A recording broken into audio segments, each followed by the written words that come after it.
हैं।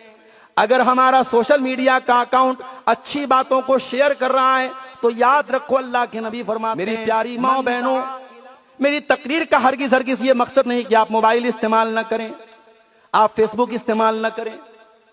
आज बहुत सारी खवातीन ऐसी हैं, बहुत सारे मर्द ऐसे हैं जो फेसबुक इस्तेमाल कर रहे हैं और उनके जरिए उम्मत को बहुत फायदा हो रहा है। अच्छी बातें शेयर कर रहे हैं, इल्म की बातें दुनिया को बता रहे हैं, कुरान की आयतों को दुनिया के सामने पेश कर रहे हैं, नबी की सही हदीसों को पेश कर रहे हैं। अगर हमारा सोशल मीडिया का अकाउंट अच्छी बातों को शेयर कर रहा है तो याद रखो अल्लाह के नबी फरमाते हैं, मन दा इला खुदा, जो किसी को हिदायत की तरफ बुलाता है, अच्छे काम की तरफ बुलाता है, तो जितने लोग उसको फॉलो करते हैं उसका सवाब उसको मिलेगा, और जो किसी को गुमराही की तरफ बुलाएगा तो जितने लोग उसको फॉलो करेंगे उसका अजाब उसको मिलेगा। अब ये आप तय कर लीजिए कि आप क्या फैला रहे हैं।